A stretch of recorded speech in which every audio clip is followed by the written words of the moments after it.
안녕하세요. 사연에 빠지다의 DJ 민영입니다. 오늘도 두 가지 사연 준비되어 있는데요. 끝까지 함께 해주시고요. 구독과 좋아요 버튼도 꾹 눌러주세요. 그럼 오늘의 사연 함께 시작해 볼게요.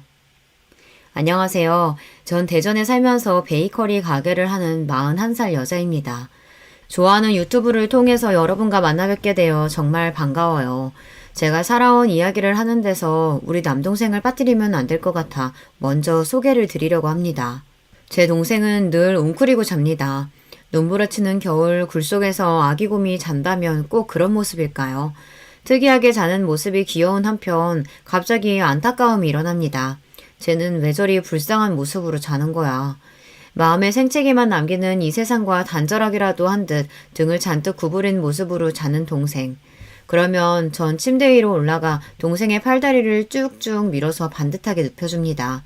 잘 때만이라도 정상인처럼 보였으면 하는 마음이었을까요? 하지만 동생은 눈을 찡긋거리더니 다시 원래의 웅크린 모양새로 돌아가곤 합니다. 다람쥐 쳇바퀴처럼 나는 반듯하게 자세를 고쳐주고 동생은 다시 웅크리는 꼴을 본 아빠가 말했습니다. 그만 좀 해라. 그게 다 무슨 소용이냐? 그것도 다 제가 멀쩡한 놈이 아니라 그리 자는 거라니까. 그런 아빠의 말에 반발심이 들어서 저는 동생과 똑같은 모습으로 옆에 웅크리고 눕습니다. 저도 이렇게 웅크리고 자는 게 좋아요. 이게 얼마나 편한지 모르실걸요? 괜한 아집을 부리는 어린 딸의 마음을 아빠가 모를 리 없었겠죠. 흥 콧방귀를 뀌고 모르는 사람처럼 아빠는 지나가 버립니다. 그 뒤부터 저도 동생과 같이 곰처럼 웅크리고 자는 버릇이 생겼습니다. 자기야, 그렇게 자면 팔 안 베겨? 가끔 남편은 제 자는 모습이 불편해 보인다며 고치라고 하지만 전 그저 웃습니다. 아니, 얼마나 안락한지 몰라. 자기도 한번 해보면 계속 이렇게 잘걸? 제가 동생을 바라보는 복잡단안한 마음을 여러분은 이해하시겠죠. 그 애가 가진 장애 때문에 내 가족이 아니려니 부정하고 외면도 해봤어요. 아무리 제가 그를 정상인처럼 행동하게끔 교정해봤지만 때때로 허사였습니다. 그래도 동생은 자기만의 느릿한 속도로 말하는 법을 익히고 세상을 이해해갔던 것 같아요. 끝내 자신이 잘하는 일을 찾았고 그 일이 힘들어도 멈추지 않았습니다. 그런 동생을 저는 누구보다 아끼고 사랑합니다. 제 동생 영민이는 저보다 7년 터울로 선천적으로 뇌병변 장애를 갖고 태어났어요. 아들을 낳으라는 친할머니의 구박에 엄마는 잦은 유산을 겪으면서 어렵게 동생을 낳았지만 멀쩡하지 못한 모습을 보고 친할머니와 아빠는 욕부터 해대셨대요. 병신, 손가락질하며 놀려대던 동네 애들이나 이웃 어른들의 멸시 어린 눈빛은 늘 우리를 따라다닙니다. 동생은 나름대로 발달하고 성장해서 이제 다 큰 성인이 되었지만 그 현실은 변치 않았어요. 그리고 제가 결혼하면서 맺은 새 가족, 그 가족 중에 누구보다 동생을 혐오하는 사람이 있었는데요. 바로 그건 시어머니였습니다. 아빠의 반대로 동생은 상견례 자리 등 가족들이 모이는 공식 석상에 단 한 번도 나오지 못했어요. 장애가 있는 남동생이 하나 있다는 이야기는 들으셨지만 결혼식 날이 돼서야 처음으로 시댁 가족들은 제 동생을 만나게 되었죠. 다리 근육의 강직으로 동생은 걸을 때 바깥날 발로 자꾸만 걷게 되고 이를 교정하는 깔창을 넣었지만 아무래도 걷는 모습이 정상인과 다르게 보였습니다. 미리 마음의 준비를 하고 있었지만 동생이 걸어오는 것을 보는 시댁 가족의 당황스러운 기색이 제게 느껴졌어요. 그래도 그 기색을 애써 감추시고 동생에게 악수를 청하시는 시아버지의 모습에 가슴을 쓸어내리며 안도했죠. 하지만 시모는 목에 뭐 잘못 걸린 사람처럼 불편한 기색을 감추지 못했습니다. 그러고는 제 동생을 못 본 척 서둘러 지나치더군요. 인사 한번 건네지 않은 어머님의 모습에 속으로 좀 상처받았어요. 지금 생각해보면 그런 행동 하나하나가 시모의 인격과 민낯을 보여주는 행동인지 그때 알아챘어야 했는데 말이죠. 그런데 그 무시가 끝이 아니었습니다. 신혼여행에 돌아와 시댁에 와 있는데 대뜸 저에게 이렇게 말씀하셨어요. 네 동생은 그 꼽추 같은 거냐? 왜 그렇게 삐딱하게 걷고 이상하게 움직인대? 무슨 병에 걸린 거야? 그런 건 전혀 아니고요. 신체 건강한 아이예요.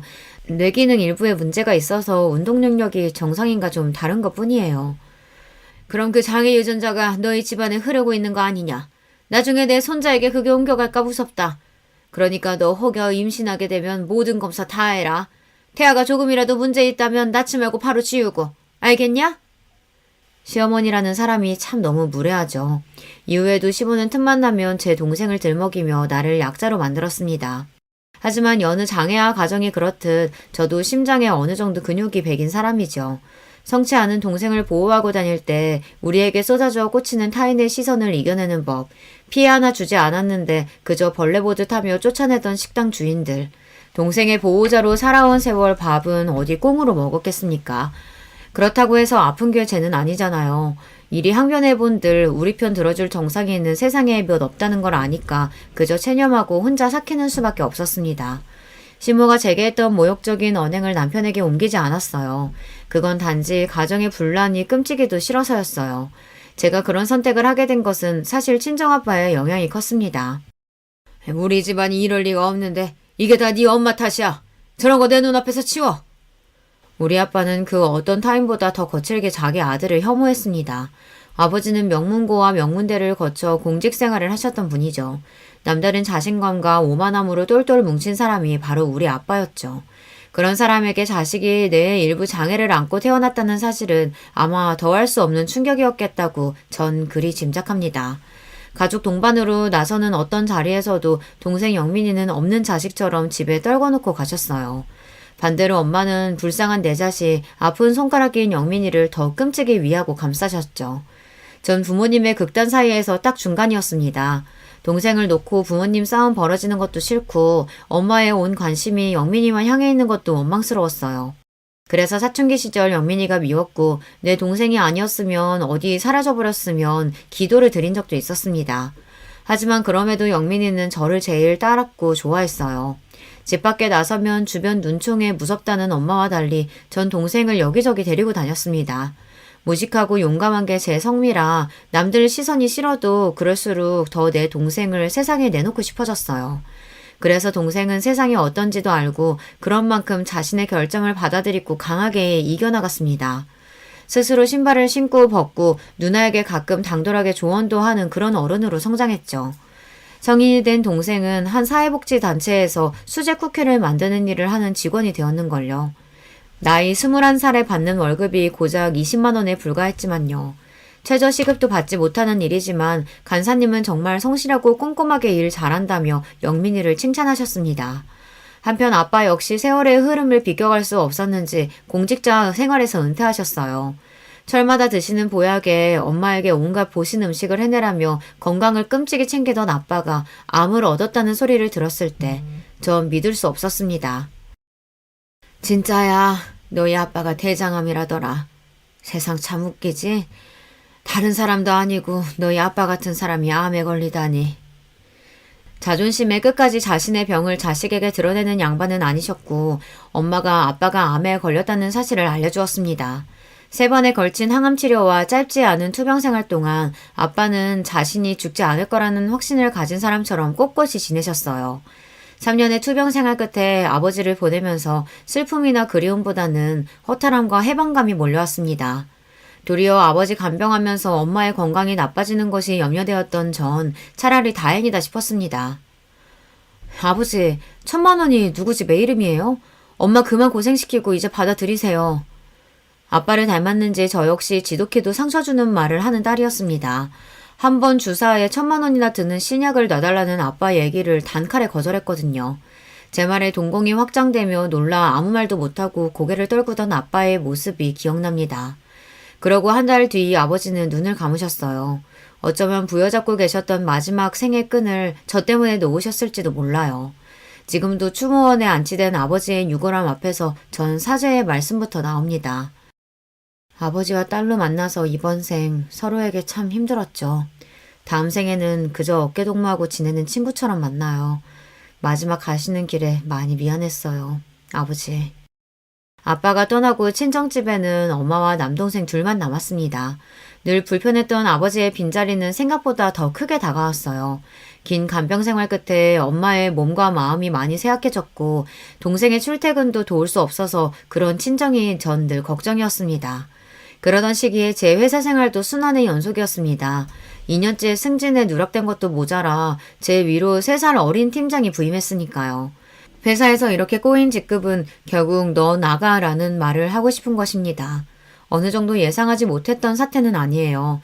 남자 동기들에게 수월한 승진도 여자인 저에게는 뚫어내야만 하는 유리천장이고 애 키우는 유부녀에게 직장은 결코 만만치 않은 냉혹한 곳이니까요.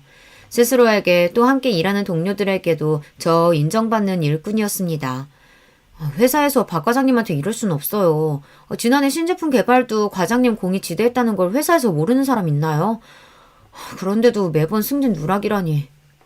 게다가 외부에서 영입했다는 그 팀장은 벌써 과장님 눌러 죽이기로 작정한 것 같던데요.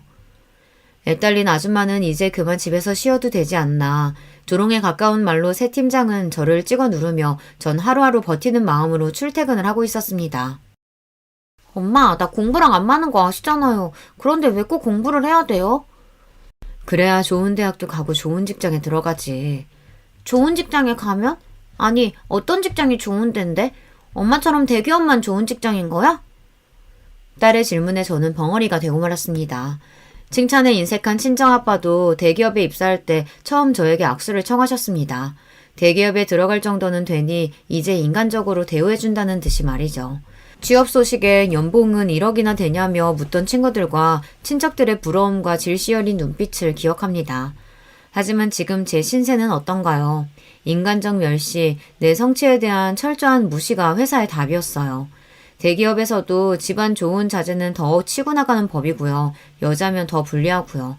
거기에 결혼까지 해서 애까지 딸려있다. 그럼 더러운 꼴 보기 전에 제 발로 알아서 나가라는 무언의 압박이 가득한 곳입니다. 내 평생을 바쳐 겨우 얻은 대기업 박과장이라는 명함을 버리기로 결심했습니다. 그렇지만 차마 남편에게 말이 떨어지지가 않아서 제 뜻대로 사표를 쓰고 나와 출근하는 척 며칠을 나왔어요. 그러기를 2주 정도 흘렀을까요? 여보, 나 출근할게. 오늘은 가지 말고 나랑 매운탕이나 먹고 오자. 응? 갑자기? 왜? 갑자기 먹고 싶은 거 먹으러 가면 안 돼? 회사에 아프다고 뻥치고 나랑 양평 가자. 뭐 만난 거 먹으러 가자는 말을 해본 적 없는 남편이 무척 의아했습니다. 그가 이끄는 흰 간판에 붉은 글씨로 적힌 땡땡 매우탕 식당에 들어가서 자리에 앉아 아주머니가 내어주신 반찬을 하나하나 먹어보고 있었죠. 그동안 자기 회사 다닌다고 고생한 거 나도 알아. 회사에서는 집에서 살림이나 하라면 얼마나 구박했겠어. 할 만큼 했으니 이제 그만두고 집에서 은지 뒷바라지만 해라. 그게 무슨 말이야, 여보? 내가 네 몫까지 더 벌면 될 거 아니야. 너 오지 말라는 회사 뻥 걷어차놓고서 왜 떳떳이 남편한테 말을 못하냐? 이 남편이 너한테 그 정도 믿음밖에 못 준 거야? 남편 말에 서러움을 끄끄 참으며 눈물인지 콩나물인지 모를 것을 씹어대고 있었습니다.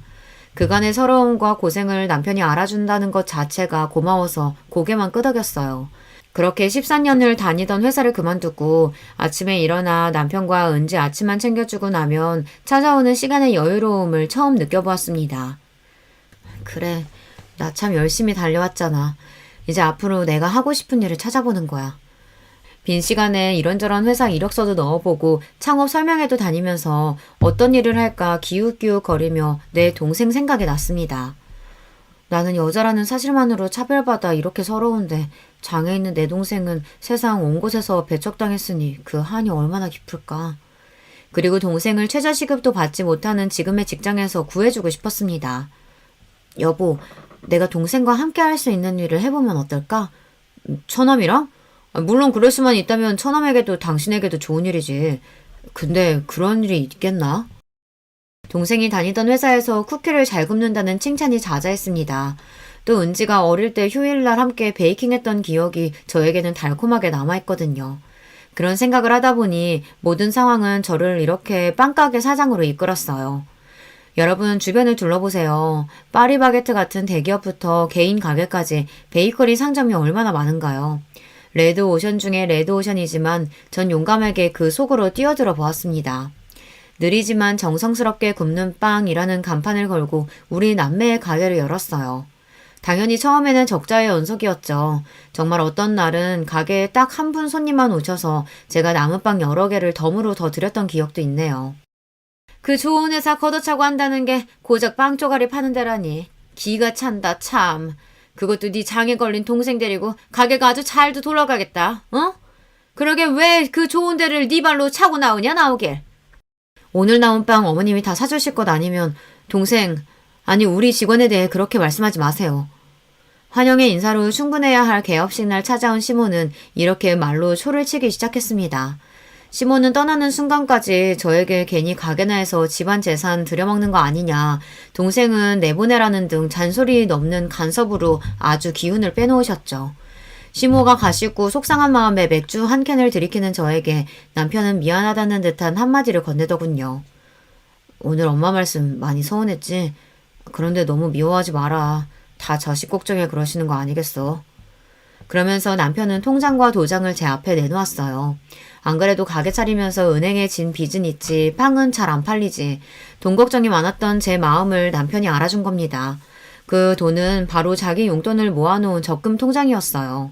통장에는 92개월간 모아온 1,470만 원이라는 숫자가 적혀 있었어요. 자기 한 달 용돈이 얼마나 된다고 그걸 떼서 이렇게나 많이 모았어?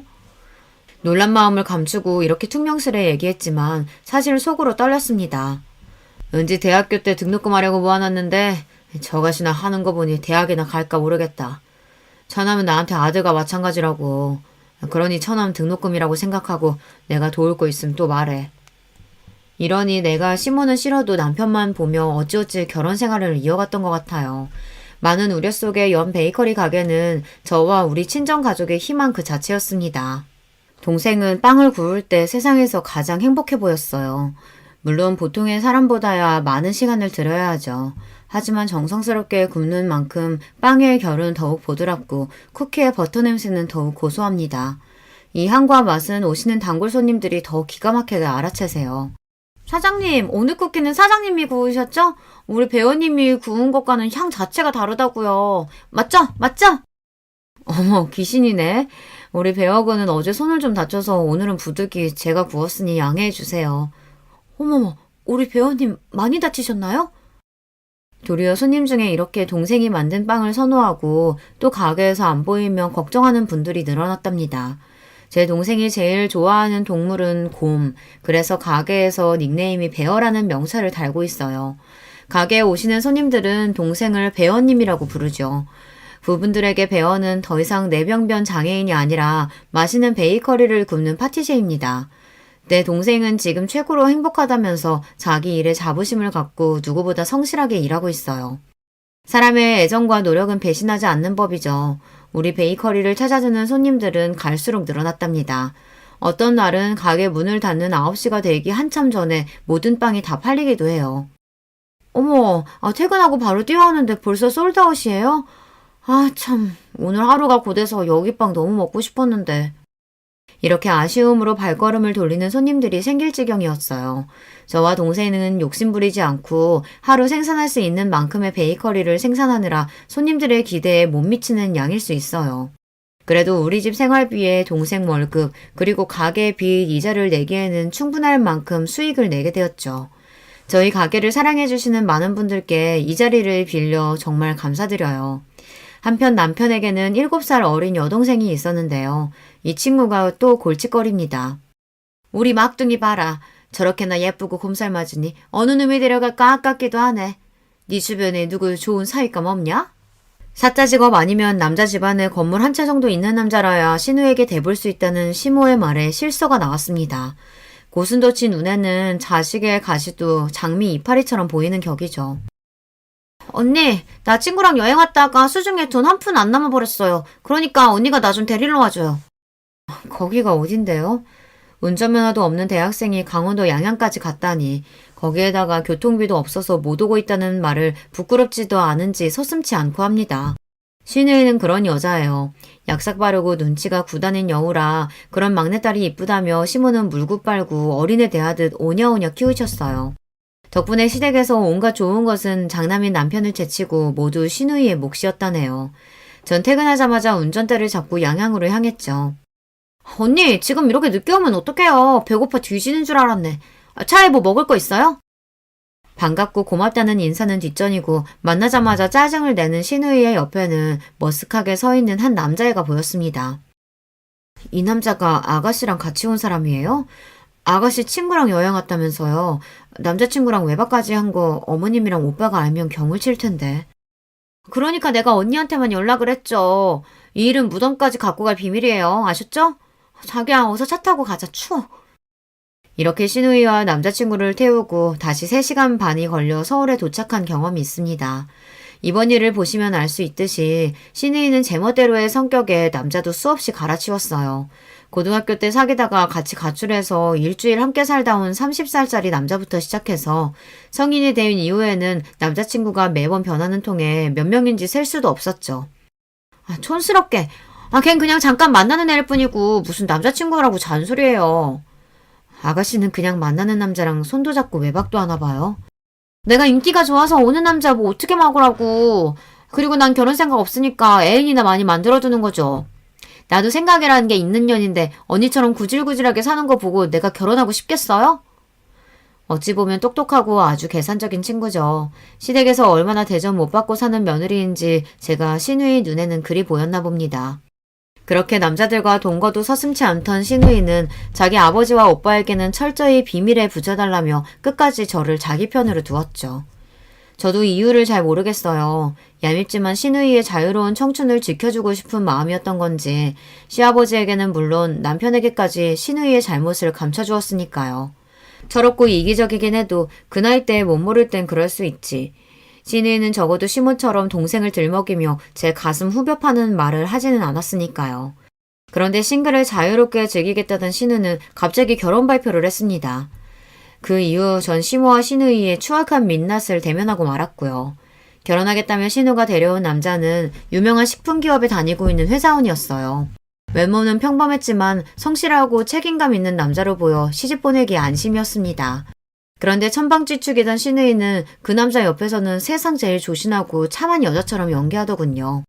입을 가리고 조그맣게 호호 웃고 술 한잔 같이 하자는 남자의 제안에 얼굴을 붉히면서 말이에요. 자기도 참, 저 술 한 방울 못하는 거 알면서. 정말 여배우 저리 가라 할 대단한 연기였습니다. 고주망태인 꼴로 친구 등에 업혀오는 일이 부지기수였던 신우이는 모르는 사람이 보면 정말 깜빡 속아 넘어갈 만큼 능숙한 연기를 뿜어냈죠. 그녀가 사귀었던 남자들이 주마등처럼 떠오르며 속으로 다짐했습니다. 저렇게 내숭 떠는 신우이가 숱한 남자들과 사귀었다는 걸, 동거까지 했다는 걸 알면 이 결혼 파토난다. 입 조심해야지. 예비 시 매부에게는 미안했지만 저도 다른 시댁 식구들과 한통속으로 신우이의 비밀을 덮는 일에 동조했습니다. 그러던 어느 날 저녁 식사를 하고 있는데 남편의 표정이 별로 좋지 않았어요. 무슨 일 있어요? 아무래도 일 구하는 일이 많이 힘들죠. 바로 답을 하지 못하고 밥만 먹던 남편이 숟가락을 내려놓고 난처한 이야기를 꺼냈습니다.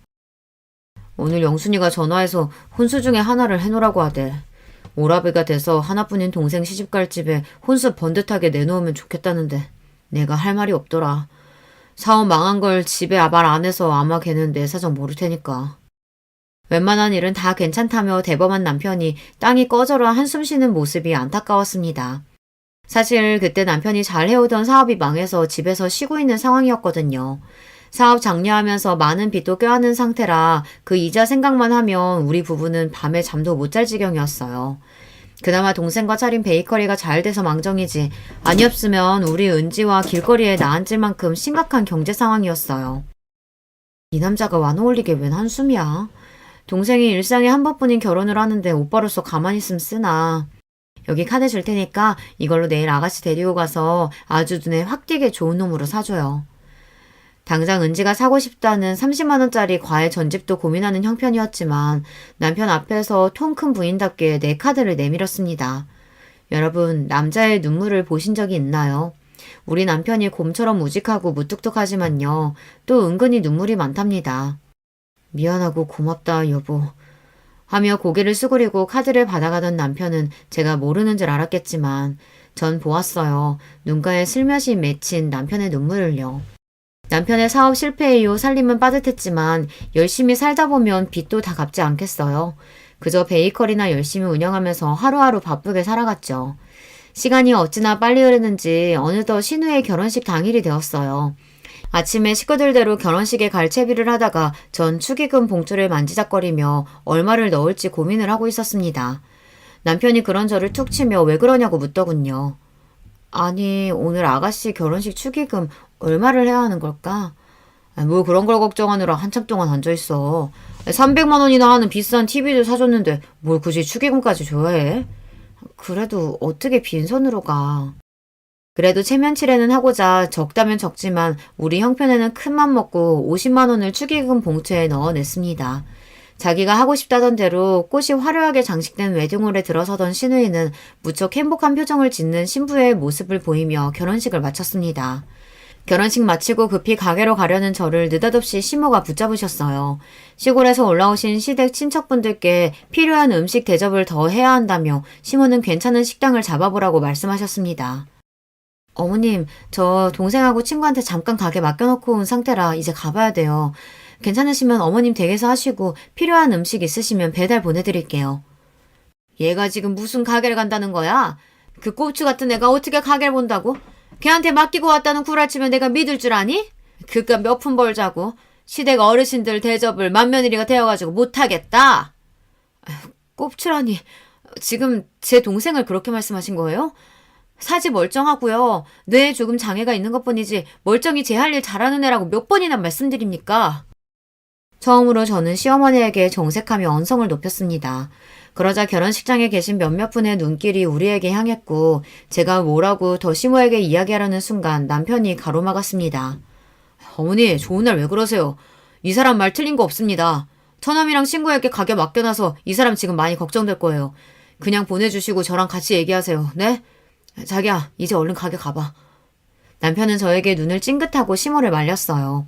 뭐라도 저한테 화내려다가 손님들 눈치에 겨우 참는 시모를 뒤로하고 전 급히 결혼식장을 빠져나왔습니다. 뛰다시피 가게에 가보니 역시나 동생은 손님 응대에 어쩔 줄 모르는 상황에 놓여 있었습니다. 바로 내 앞에서 무화과식 콘 딱 떨어졌다고 하시면 어떡해요. 그럼 아까부터 그렇다고 얘기해야지. 그랬으면 바쁜 내가 지금까지 안 기다렸지. 많이 늘었다지만 아직 동생에게 이런 손님들, 특히 가게에 와서 과한 서비스를 요구하는 진상 손님을 매끄럽게 대하는 일은 무척 어려웠을 거예요. 손님, 저희 간판 보셨나요? 내가 그런 것까지 봐야 돼요? 친구가 맛있다고 알려줘서 그냥 와봤는데 직원은 말도 제대로 못하고 가게 인테리어나 서비스나 뭐 이렇게 구질구질해. 지금 말하는 당신이 사장인가 보죠? 네, 제가 사장입니다. 제 가게니까 제 마음대로 손님 가려받을 수 있죠. 이 친구는 어릴 적 뇌병변으로 의사소통이 다소 서툽니다. 그래도 베이킹 솜씨는 기가 막혀서 이렇게 오후 4시가 되기도 전에 인기 제품은 동이 나곤 하죠. 맛도 잘 알고 인격도 갖춘 손님이 저희 가게 와주셨으면 좋겠으니 손님은 더 화려하고 좋은 다른 가게 가시는 게 어울리겠네요. 내 동생에게 삿대질을 하려던 그 진산 손님, 멱살이라도 잡아채서 내보내고 싶었지만 화를 꾹꾹 누르고 최대한 정중하게 손님에게 가시라고 했습니다. 있는 대로 콧방귀를 끼워가며 기분 나쁜 티 팍팍 내고서 그 진상은 나가버렸고요. 영민아, 저 손님이 너한테 화내고 따져서 많이 두려웠었지? 그 손님은 다시 오지 않아. 이제 다 괜찮아. 불안한 마음이 되자 영민이가 예전에 가지고 있던 틱 현상이 다시 도졌어요. 손가락을 잔뜩 구부리고 고개를 까딱거리던 동생은 우는 얼굴이 되어 제 품에 안겼습니다. 저는 그런 동생을 토닥이며 괜찮다 달래주었죠. 친구가 화장실에 간다며 자리를 비운 10분 사이에 이런 일을 당했다는데 그보다는 제가 더 일찍 와서 옆에 있어야 했다는 죄책감으로 미안한 마음뿐이었어요. 이렇게 신우이의 결혼식 날은 저에게 여러모로 힘들었던 날로 기억됩니다. 그런데요, 이 일들은 곧 닥쳐올 시련의 예고편에 불과했습니다. 이튿날 시모가 우리 가게에 찾아와서는 한바탕 뒤집어 놓고 갔거든요. 내가 말하고 있는데도 무시하면서 시어른들 나 몰라라 하고선 너 그날 잘도 도망치더라? 그래서 그 대단하신 가게가 얼마나 잘 됐는지 내 눈으로 구경을 왔다. 뭐 손님이 그리 많지도 않구만. 가게 안에는 손님이 몇 분 계셨는데도 아랑곳하지 않고 시어머니는 이렇게 대놓고 역정부터 내셨습니다. 어머님, 손님도 계신데 언성을 좀. 영민아, 여기 이 손님 갖고 오신 빵 계산해드릴 수 있지? 네, 사장님. 씩씩하게 대답하던 동생은 천천히 그렇지만 온 신경을 집중해서 손님 빵을 하나하나 계산해드리고 있었습니다. 그 모습을 물끄러미 바라보시던 시모는 저에게 그러셨어요. 가만 보면 너도 어디 하나가 모자란 것도 같다. 네 동생이 빵이야 굽는다 쳐도 구태여 손님들한테 보이는 게 창피하지도 않니? 내가 손님이면 빵 사러 왔다가 어이쿠야 하고 놀라서 나가버리겠다. 지금 하신 말씀 취소하세요. 영업장에 와서까지 제 동생 모욕하시면 저 가만히 안 있습니다. 그때 제 눈앞에 번쩍하고 성광이 보였습니다. 화가 난 시모가 제 뺨을 한 대 올려버린 것이었죠. 이 건방진 년이 지난번 일도 그렇고 오늘 또 뭐라고 짓거리는 게야? 말이 나와서 말인데 결혼식 축의금도 고정 50만 원 했더라? 하나뿐인 시누이다 이년아. 네가 그러고도 가족이야? 네 동생만 그렇게 챙기고 살 거면 차라리 내 아들하고 이혼이나 해. 시무의 말에 너무 기가 막혀서 금세 대답이 나오지 못하고 잠시 어버버했어요. 그때 그 광경을 지켜보시던 단골 손님이 저 대신 나서주셨습니다. 어르신, 제가 나설 입장은 아니지만 우리 배우님은 이 가게에 없어서는 안 될 뿐이에요. 어서 우리 사장님과 배우님에게 사과해 주셔야겠는데요. 아니면 영업 방해와 폭력으로 경찰에 신고하겠어요. 이 여자는 또 뭐야? 당신이 뭔데 내 아들 가게에서 이래라 저래라. 그만! 제발 어머님은 빠지시라고요. 전 더 이상 참지 못하고 시모에게 내지르고 말았습니다.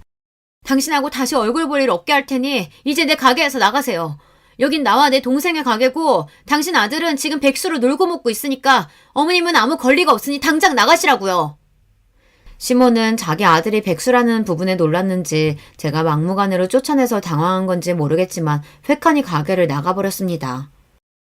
저분 시어머니 맞죠? 참 사장님의 마음고생이 심했겠네요. 시모가 절 때리고 서로 싸우는 광경을 본 데다 제가 서럽게 우니까 동상은 불안해하며 펄짝펄짝 제자리에서 뛰어댔습니다. 그 손님은 동생의 손을 잡아주면서 달래주는 한편 제 편에 서서 이야기를 들어주었고요. 그러네요. 손님이 현명하네요. 나도 이제 저런 시어머니 뻥 차버리려고요. 멀쩡히 서 있을 기력도 없던 저는 남은 빵을 손님에게 다 드리고 일찍 가게 문을 닫았습니다. 동생을 집에 데려다주고 나서 남편에게 곧바로 전화했어요. 그리고 마음속에서 몇 번이나 다짐했던 말을 내뱉었습니다. 나 당신이랑 못 살 것 같아. 나에게는 더없이 좋은 남편이었지만 우리 은지에게서 아빠를 빼앗고 싶지 않았지만 어머님 때문에 결국 난 당신을 떠날 거야. 지금 그분과 같은 하늘 아래 숨쉬고 있다는 것만으로도 미칠 지경이니까 날 놔줘요. 아마 남편은 마른 하늘에 날벼락 맞은 심경이었겠죠. 하지만 그간 시모가 저지른 추악한 일들, 오늘 일까지 남편에게 모두 쏟아내었습니다. 남편은 갑작스러운 이혼 통보를 믿기 힘들어했지만 전 생각할 여유도 주지 않고 바로 짐을 싸서 가출해버렸어요. 여러 번 울려대는 남편의 전화를 차단하고 가게로 찾아오는 남편을 외면하며 전 홀로 설 준비를 하고 있었습니다. 그렇게 매일 울며 지내던 어느 날 가게로 시누이가 찾아왔어요. 내가 그리 친동생처럼 살뜰히 챙겨주었지만 정작 그 애는 내 동생 보기가 껄끄럽다며 우리 가게를 방문한 것은 이번이 처음이었죠. 뭐 인스타에서 입소문 좀 탄 것 같던데 직접 보니 썩 대단하진 않네요. 언니도 참 한심해요. 지금 한가하게 빵이나 팔대요. 한가한 건 아가씨죠. 난 이 가게 열심히 해서 돈 벌어 은지 키우고 빚도 갚아야 하니까 여기가 전부인데 지금은 바쁘니까 서로는 됐고 간단히 용건만 해줄래요 아가씨? 무슨 일로 여기까지 온 건가요? 언니 한 사람 때문에 우리 집안이 풍비박산 났다고. 내가 알던 우리 오빠는요. 부모님 말씀은커녕 내 말도 거절하는 법이 없이 고분고분 따랐던 착한 사람이었어요. 그런데 언니가 중간에 뭐라고 분탕질을 쳤길래 엄마랑 맨날 전화로 다투더니 이젠 급기야 집에서 한바탕 소란을 피웠지 뭐예요? 내가 왜 이혼하기로 했는지 오빠한테 들어서 알 텐데요. 아가씨 혼수로 비싼 선물까지 사줘놓고 축의금 50만 원 냈다고 당신 엄마한테 뺨 맞고 그 소모를 당한 내 앞에서 자기 엄마 편들 일인가요? 그리고 아가씨는 왜 우리가 혼수해준 얘기는 어머니께 입국 다무셨어요? 그건 엄마한테 혼수비 받아서 그걸로 갖고 있던 카드빚 갚느라 그래요. 아, 뭐 다 갚은 것도 아니에요. 300만 원 가지고 고작. 고작? 우리 은지 학원비 내는 것도 빠듯한 형편이에요, 지금. 당신 오빠 백수 된 지 오래라 나 혼자 아등바등 벌어 살면서도 불평 한 번 하지 않았고 혼수로 300만 원 쓴 게 우리한테 얼마나 큰일이었는지 알기나 해요? 세연이가 뭐나 된다고 이런데. 오빠 잠깐 힘들 때 생활비 좀 버는 거? 아, 지금 그거 가지고 유세하는 거였어요? 저런 삐리삐리한 동생 데리고 하는 이딴 가게 하나 갖고 거만 떠는지 몰라도 당장 이혼 취소하고 우리 엄마한테 사과부터 드리세요. 지난 일에 자기 탓이 있다는 걸 알면서도 신우는 나한테 미안한 마음 요만큼도 표현하지 않았습니다. 오히려 밉살맞게 끼어들어 조언이랍시고 짓거리고 가는 신우이의 뒷모습에 전 오기마저 들었습니다. 이게 아주 제대로 까부네. 오냐, 어디 넌 결혼생활 끝까지 잘할 수 있나 보자. 예전에 받은 신우이의 전자청첩장에 시 매부의 이메일 주소가 담겨있던 것이 기억났어요. 신우이의 정체를 낱낱이 밝히는 장문의 글을 써서 신우 남편에게 메일로 쏴버렸습니다. 그 이메일에는 신우가 미혼 시절 얼마나 남자관계가 더러웠는지, 게다가 임신해서 낙태수술을 받기 위해 나와 같이 산부인과에 갔던 일까지 모조리 담아서요. 이 일로 앞으로 시댁에 어떤 일이 닥칠지, 남편은 중간에 얼마나 괴로울지 고민도 없이 그저 마음 가는 대로 저질러버렸습니다. 이렇게 무시무시한 복수를 제가 하게 될 줄은 저 참 독하고 사악한 사람이었나 봅니다. 제가 보낸 글 한편의 파급력이 얼마나 컸는지 얼마 뒤 절 찾아온 남편의 말을 듣고 직감할 수 있었어요. 내가 자꾸 찾아오는 거 싫어하는 거 알지만 그저 당신 잘 지내나 궁금해서 왔어. 나는 잘 못 지낸다. 제가 폭로한 신우의 과거에도 놀라운 사실 하나를 더 심외부가 알아냈다고 합니다. 글쎄 신우이가 자기 남편의 친구와도 짐승 같은 짓을 벌였던 사실이 발각당했다고요.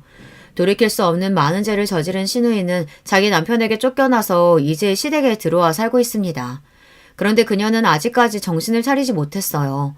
때마침 걸려온 신우 전화에 한참 동안 실랑이 하던 남편은 전화를 끊고 어이없어 했습니다. 이가 신하가 아직도 정신을 못 차렸나. 지가 무슨 낯짝으로 매제를 고소해. 진짜 싫다 싫어. 내 가족이라지만 진짜 정 떨어진다. 영순이가 매제랑 싸우다가 뺨을 2대 맞았는데 그거 가지고 고소하겠대.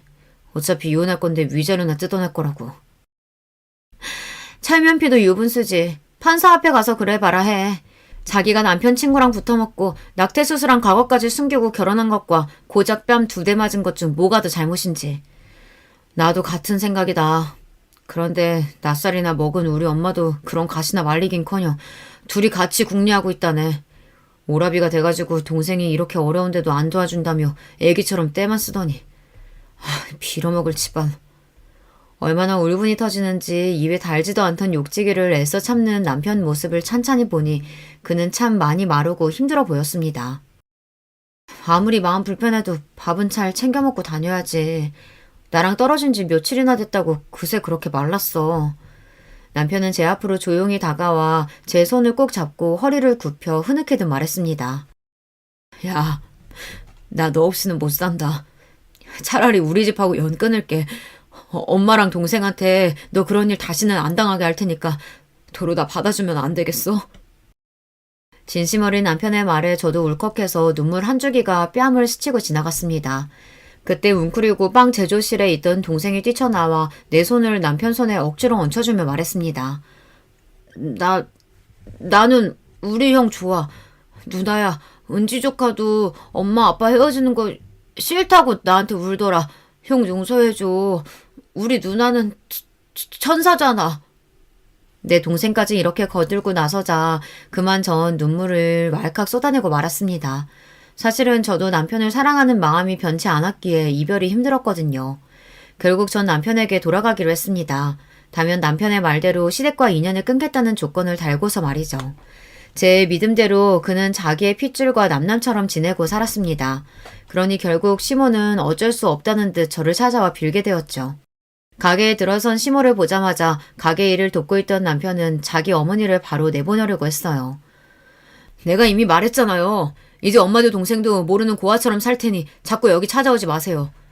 낯선 아들의 모습에 서러웠던지 시몬은 통 안에 눈물을 흘리며 제게 인간적인 모습을 보이고 말았습니다.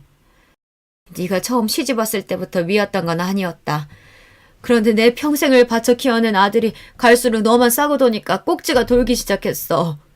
늙은 시애비의 꼴사나운 질투라고 생각해도 좋다. 나에겐 하늘이 무너진 것처럼 충격이었으니까.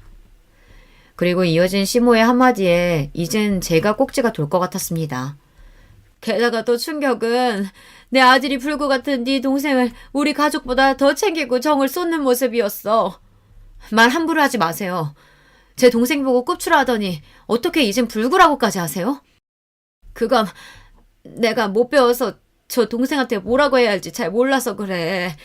어쨌든 장애인 네 동생을 꽁꽁 숨기고 나에게서 감췄어야 했다. 네 동생을 보면 옛날 우리 집 살던 고모가 떠올라서 미치겠어. 넌 저런 동생이 뭐 떳떳하다고 시부모나 모르는 사람들 앞에서 데리고 다니는 거냐? 내 가족인데 그럼 내가 몰라라 하고 내쳐야 해요? 내 동생은요, 저보다 빵 잘 굽고 저보다 더 행복하게 사는 방법을 아는 애예요. 겉보기에 멀쩡하면서 가족들한테 상처 주고 실수하는 저나 어머님 그 누구에게도 뒤지지 않을 그럴 사람이라고요. 제 말을 듣던 시모는 잠시 말을 멈추고 뭔가 떠오르듯 말하기 힘들어하다 담담히 고백하듯 옛 이야기를 들려주었습니다. 나보다 10살쯤 많은 고모가 있었어. 어릴 적 냇가에서 놀다가 휩쓸려 척추를 다쳐서 새우처럼 등이 굽었던 우리 고모는 꼽치였지. 병신이 된 고모는 늘 어두운 방에서 꼭꼭 숨어 살아야 했어. 그래도 조카라고 나한테 고무줄이나 사방치기도 가르쳐주며 나랑 놀아주었지. 우리 고모가 등만 굽었지 얼굴도 하얗고 말은 얼마나 재밌게 하는지 참 좋아했는데. 그런 고모가 있으셨는데 왜 그리 제 동생을 눈엣 가시처럼 여기셨어요? 내가 학교 갈 무렵이 되자 동네 애들이 놀렸다. 꼽추가 집에 산다고, 나한테 꼽추 냄새까지 난다고. 그때부터 난 고모를 멀리하기 시작했지. 우리 고모는 갑자기 돌아선 내가 얼마나 미웠을까. 그래도 난 어쩔 수 없었어. 자존심 센 나한테 사람들의 가시 같은 한마디, 눈초리 한 번은 견디기 힘들었으니까. 고모님은 그래도 조카였던 어머님을 원망하기보다 기다렸을 거예요. 걱정하고. 나도 알아. 고모는 방에서 혼자 결핵을 앓다가 외롭게 죽어버렸지. 그걸 본 마흔 사람들은 또 수군거렸어. 저건 집에서 굶겨 죽인 거라고.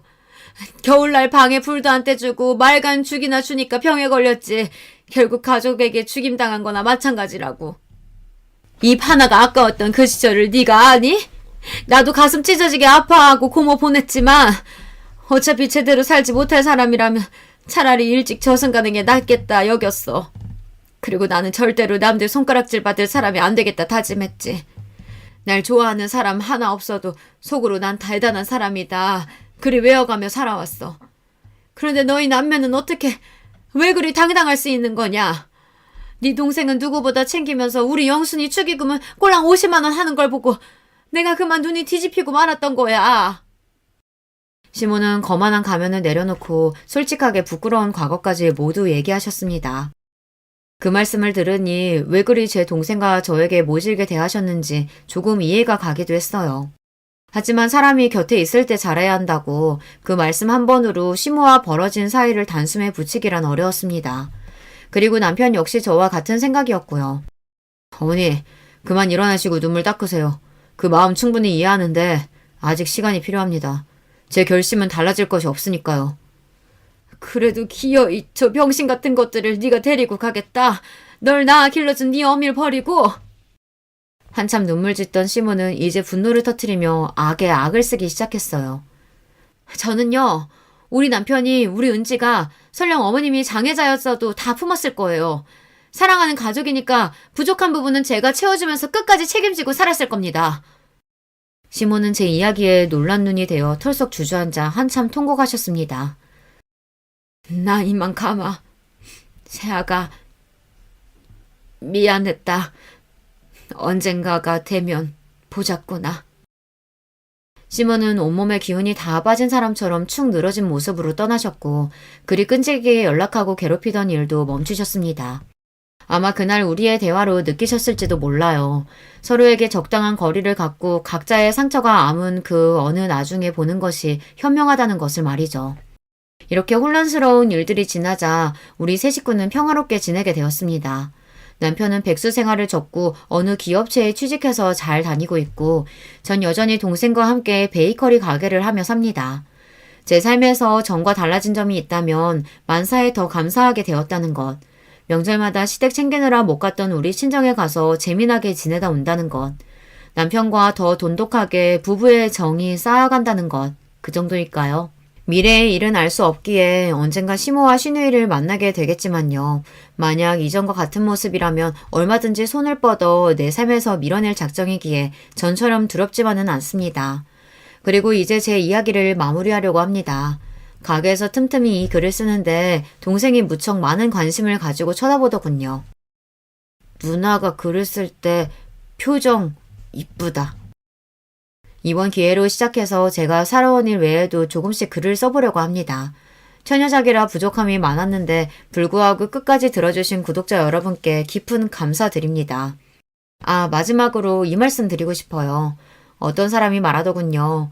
어린이는 내가 살아온 길을 보여주고 노인은 내가 살아갈 길을 보여주고 장애인은 내가 갈 수도 있는 길이라고요.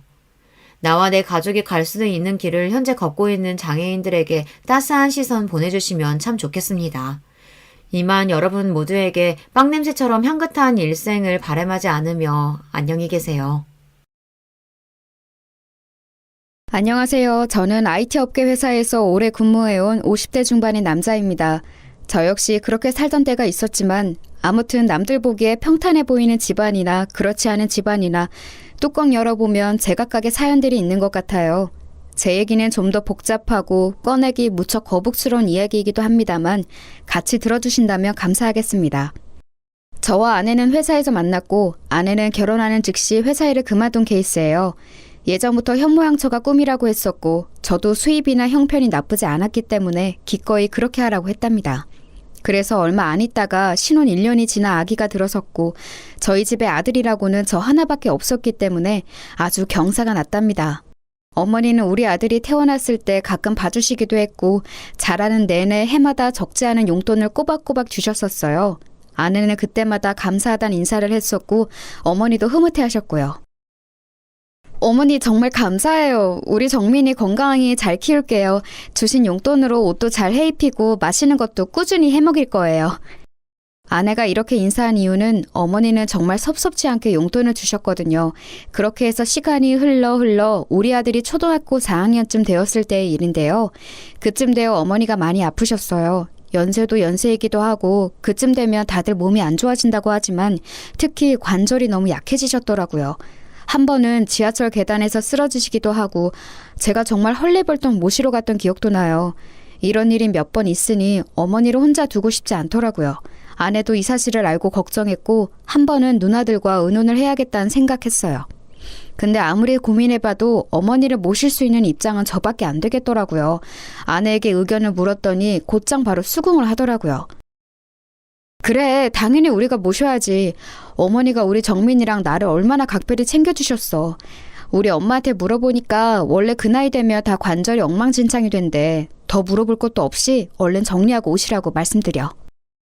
이 부분에 저는 무척 감사하는 마음이 컸고 적극적으로 반영을 해서 모든 일이 일사천리로 이루어졌어요. 집안에 있는 한쪽 끝방을 어머니에게 내드렸고 그 바로 옆방이 아들방이었고 저희 안방까지 이렇게 집을 새롭게 개편하게 되었답니다. 그리고 며칠 지나고 어머니가 저에게 감상을 얘기하시는데 다행이다 싶으면서도 좀 걸리는 게 있는 거예요. 아이고 경선이같이 착한 며느리가 어딨어. 그렇게 지극정성으로 날 봐준다 글쎄. 화장실 오갈 때도 계속 물어봐. 괜찮으시냐고. 낮에도 뭐 먹고 싶냐고 물어서 계속 갖다 주더라. 그런데 사돈 어른이 평소에 이렇게 자주 오시니? 내가 여기서 니네 신세지며 할 얘기는 아니다만. 그래서 전 조금 놀랍고 무슨 일인가 했어요. 나중에 아내를 통해서 물어보니 이렇게 말하는 거예요. 아, 엄마가 정민이 계속 보고 싶대서 그냥 편하게 오라 했어. 서로 의식하면 불편하니까 그냥 신경 안 쓰고 각각 있다 가면 되잖아. 어머니도 괜찮다고 하시던데? 그리고 우리 엄마는 정민이 어지간히 이뻐하잖아. 학교 등하교도 계속 본인이 시키겠다고 하는데 애 데려와서 집에서 잠깐 쉬시게 해야 하니까. 이때까지만 해도 제가 너무 과민하다고 생각을 했어요. 아내 말 맞다나 우리 장모님이 애 어릴 때부터 봐주시기도 했고 집을 수시로 드나드셨으니까요. 그런데 어머니가 어느 날부터 다시 이렇게 말씀을 하시는 거예요. 있잖아 제철아, 나 간병인을 새로 구해주는 게 낫지 않겠니? 아무래도 경선이한테 계속 부탁하기도 좀 그렇고 사돈도 계신데 여러모로 마음이 편치가 않구나. 때마다 자꾸 이런저런 얘기하기 힘들어서 말이야. 어머니 말씀을 들어보니 뭔가 제가 모르는 상황이 있을 것 같아서 신경이 쓰였어요. 아내에게 이 말을 했더니 손사래를 치며 그러지 말라는 거예요. 아우 어머 무슨 간병인을 써. 너무 생돈 나가게 하는 거 아니야? 내가 충분히 잘 모실 수 있어. 걱정하지 말고 나한테 맡기라니까. 그럴 돈을 차라리 나한테 반만 줘. 나도 어머니 모시고 어떻게 해야 할지 애매했었어. 병원도 그렇고 좀 더 시간 내볼 테니까 돈 엄한데 쓰지 말고 나한테 반 주고 나도 지금 하는 알바 정리하고 어머니한테 집중할게. 솔직히 어머니 말도 맞단 생각이 들어 이렇게까지 하고 싶지는 않았지만 아내가 한사코 강하게 얘기하길래 그러기로 했어요. 오전에 지인 아는 식당 알바 도와주고 왔다 갔다 하니 가끔 덩그러니 어머니랑 장모님만 계실 때도 있었나 보더라고요. 이렇게 말하니 어머니도 그냥 알겠다 하시기에 이후로는 상황이 잘 지나간 듯 했었어요. 왜냐하면 아내는 어머니 모시고 마트도 가고 병원도 다녀오고 어디 다녀왔다고 저에게 종종 연락도 잘해주더라고요. 어머니도 이때 만족해 하셨고요. 아휴, 어째 나 혼자 있을 때보다 경선이랑 있으면 더 잘 다니는 것 같아. 애가 챙겨주니 고맙기도 하고 차라리 그 알바비인지 뭔지 경선이한테 얼마 주고 부탁하는 게 훨씬 낫구나. 처음에는 좀 어색했는데 말이야. 그래서 마음을 놓고 있었지만 어느 순간부터 어머니 표정이 점점 어두워지시고 말수도 줄어드시더라고요. 제가 약간 걱정을 하고 있으려니 아내가 그 부분에 대해 설명을 해주었어요. 근데 이 말이 전 슬쩍 기분이 나빴지 뭐예요? 어머니 요즘 기력이 없으신 것 같아. 나랑 있을 때도 저러셔. 엄마 말로는 아마 이제 몸도 망가질 대로 다 망가지고 회복이 까마득하니 마음도 처지는 걸 거라고 하더라고. 어머니 몸이 그렇게까지 안 좋으신 건 아닌데 다리랑 허리를 제대로 못 쓰시는 거지 많이 엉망이 된 건 아니야. 에이, 뭘 또 그걸 따지고 있어. 그냥 그렇다는 얘기지. 아무튼 어머니 컨디션은 그러실만 하다는 거야. 너무 예민하게 듣지 마. 아내는 이렇게 말을 하고 넘어가길래 제가 볼 땐 저보다 더 어머니랑 오래 있으니 훨씬 더 정확할 거라고 생각을 했어요. 그래봤자 평생을 저와 함께했던 어머니인데 왜 그 기간 모셔준 아내의 의견을 더 의지했던 걸까요? 이후로 어머니는 좀 확연하게 달라지셨답니다. 어머니 전에 나물 한번 무쳐본다고 하지 않았어요? 주말에 한번 해보실래요? 나물? 글쎄 내가 그랬나? 한번 해볼까? 에이 참 당신도 어머니 그런 거 하기 힘드셔. 하나부터 열까지 손이 얼마나 많이 가는데 내가 알아서 할 테니까 그냥 둬. 이렇게 아내가 공연히 옆에서 말을 자르고 어머니 표정이 어두워지시는 걸 보니 기분이 좀 안 좋았어요. 그리고 갑자기 어머니는 저한테 누나의 안부를 물으셨어요. 서울에 사는 작은 누나 말이에요. 제철아, 제희 많이 바쁘대냐? 거기 좀 가보고 싶구나. 안 그래도 저 역시 누나랑 얘기할 게 좀 있었던 거로 그날 저녁 통화를 했고 곧장 모셔갔답니다. 나야 엄마 잠깐 왔다 가는 건 상관없지. 근데 엄마가 기력이 없다고? 왜? 일단 내가 엄마 모시고 갈게. 어디 많이 아픈가? 이렇게 누나가 엄마를 모시고 갔는데 며칠 뒤 다시 데려다 주면서 이런 말을 하는 거예요. 제철아, 혹시 옆에 올케 있어? 없지? 있잖아. 나 좀 고민해 본 게 있는데 있잖아. 엄마랑 올케랑 사이가 좀 어떤 것 같아? 전 전혀 예상하지 못한 말에 약간 가슴이 울렁거렸어요. 이 사람이랑? 왜? 어머니랑 잘 지내는 것 같은데 누나 왜 그런 얘기를 하는 거야? 누나는 이때 숨을 들이쉬더니 잘 들으라면서 작게 말하더라고요. 생각해봐. 너 좀 듣기 거북하겠지만 나는 좀 이해가 안 가서. 보통 시어머니 병원 간다거나 간병인 붙여드린다고 하면 대부분의 며느리들은 그냥 둬. 자기 일거리가 줄어드니까. 근데 굳이 그 금액 반 달라고 하면서 자기가 모신다고 했다며. 근데 그날도 내가 엄마 태우러 갔을 때 보니까 올케 표정이 썩 안 좋더라고. 엄마한테도 약간 틱틱대듯이 말하고 말이야.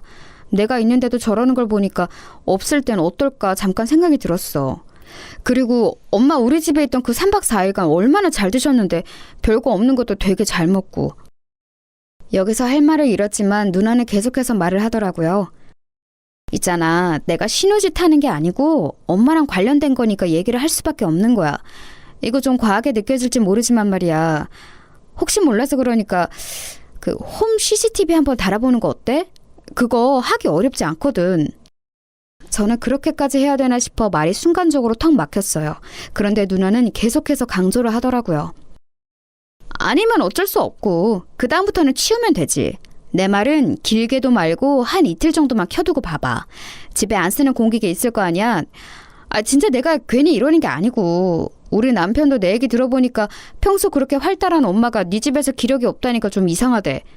처남댁이랑 잘 안 맞으시는 거 아니냐며. 그리고 난 좀 신경 쓰이는 게 어쨌거나 돈 100만 원 받고 시어머니 봐드리기로 했으면 그 시간대에 자기 엄마 부르는 거 좀 아니지 않니? 엄마 얘기 들어보니 사돈이 그렇게 들락날락 하신다더만. 이것도 심지어 엄마가 먼저 한 얘기도 아니야. 내가 이것저것 물어봤더니 하는 얘기마다 다 사돈이 같이 계셨더라. 마트니 뭐니 엄마 모시고 어디 갈 때도 사돈이 운전하거나 뒷좌석에 계속 탔었다며? 엄마 얼마나 불편했겠냐?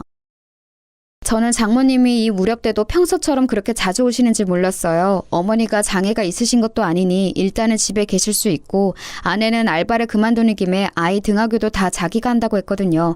그럼 아이 때문에 장모님이 집에 이전처럼 오실 이유가 굳이 없는데 게다가 저희 어머니 아프신 것도 알고 계시면서 말이죠. 저도 약간은 불편한 감이 들었고 그래도 끝끝내 미루려고 했지만 눈 안에서 돌아오신 뒤 내내 밥도 깨작거리시고 표정이 안 좋으신 어머니를 관찰하게 되었어요. 한 집에서 이런 분위기를 감수한 채 주변을 계속해서 신경 써야 한다는 게 너무 골머리 아프더군요. 아니길 바라는 마음으로 저는 홈 CCTV를 알아본 뒤 주말에 한번 설치를 해보았어요. 그리고 그 다음날 출근을 한 뒤 아주 떨리는 마음으로 회사에서 홈캠을 열어보았는데요. 그걸 열어본 저는 입이 딱 벌어져 닫을 수가 없었어요. 아니, 출근해서 제가 여기 나와 있는 지 얼마나 되었다고 그런 풍경이 벌어지고 있는 건가요? 일단 보는 내내 제 마음이 진정되지 않고 머릿속이 하얘졌던 건 어머니가 너무 덤덤하게 계신다는 게 큰 포인트였던 것 같아요. 식탁과 거실 쪽을 비추는 화면 안에 어머니와 아내가 있었는데요. 요새 피곤해하시고 늦게 일어나신 어머니가 식사를 하시려는 것 같았어요. 그런 어머니께 밥그릇을 정말 아무렇지 않게 밀어내며 주는 모습에 순간 움찔했어요. 우리 아들이 아무리 지 엄마랑 싸우고 야단을 호되게 맞은 뒤에 밥 먹으러 나왔어도 저런 식으로 볼링공 굴리듯 줘본 적은 없는 아내입니다. 어머니는 그런 반응에 그냥 가만히 앉아서 고개도 움직이지 않고 계시더라고요. 누가 보면 잠들어 있는 줄 알 것 같아요. 계속해서 얼마 안 되는 그릇 몇 개만 쾅쾅 내던지듯이 두고 곧장 장모님이 한 화면에 잡히는 거예요. 장모님이 있는 상황에서 아내는 어머니에게 뭐라 소리 지르는 모습이 보였고 장모님은 그런 광경을 신경도 안 쓰는 듯 보였어요. 이 장면에서 저는 너무 놀라 잠깐 창을 닫았고 더 보고 있기가 힘들더군요. 오후에 켜서 다시 확인했던 내용에 비하면 이건 아무것도 아닌 셈이지만 적어도 제가 평소 생각했던 그림이 전혀 아니었어요. 아내랑 산 게 10년이 넘었고 이렇게 어머니랑 밀착해서 지내본 건 이 근래가 처음이었을 거예요. 늘 사근사근하게 말씀이 많으신 어머니가 우리 집 와서 너무 불편해하시는 게 아닌가, 왜 말수가 줄어드신 건지 조금 이상하긴 했어요. 그런데 대체 이게 뭐냐고요. 더 충격적이었던 건 꿀렁이는 가슴을 안고 제가 오전 11시쯤 다시 확인했을 때였어요. 그 안에 중간중간 확인했을 때에는 어딜 나간 건지 어머니는 방에 계시는 건지 잘 안 보였거든요. 이때는 거실에서 장모님과 어머니, 아내 세 사람 다 잡히길래 숨을 죽이고 다시 봤어요. 그런데 소파에 털썩 주저앉은 장모님과 우리 어머니는 화장실 쪽으로 허벅지 쪽을 잡고 힘들게 이동하시는 게 보이더군요. 분명 제가 있을 땐 아내가 일일이 서서 거드는 걸 봤는데 아내는 우리 어머니 쪽을 향해 뭐라고 소리를 지르는 듯 했어요. 이때도 너무 당혹스러워서 얼마 안 보다 다시 껐고 생각할수록 누나가 염려한 최악의 상황이 맞으면 어떡하나 고민되더군요. 하지만 오후쯤 다시 보았을 때 여전히 저를 짜증나게 만들었던 건 아내가 우리 어머니를 적잖이 함부로 대하는 상황 안에 장모님이 계속 계셨다는 거예요. 자기 집인 양 퍼져 계시더군요. 우리 어머니는 작은 방에서 나오시는 것도 못 봤고 날도 더운데 선풍기 하나로 괜찮으실까 싶었어요. 헌데 이쯤에서 제가 제 눈을 의심하게 된 화면이 있었는데요. 화장실로 어머니가 또다시 움직이는 모습이 있었는데 아내가 그 뒤를 따라들어 어머니의 등을 그 얄팍한 손으로 내리치는 거예요. 이미 앞서 많은 불쾌감과 혼란이 왔기에 이날 점심도 먹지 못하고 시뻘건 눈으로 이것만 계속 보고 있었는데 여기선 너무 놀라 저도 모르게 헉 하는 소리가 튀어나왔어요.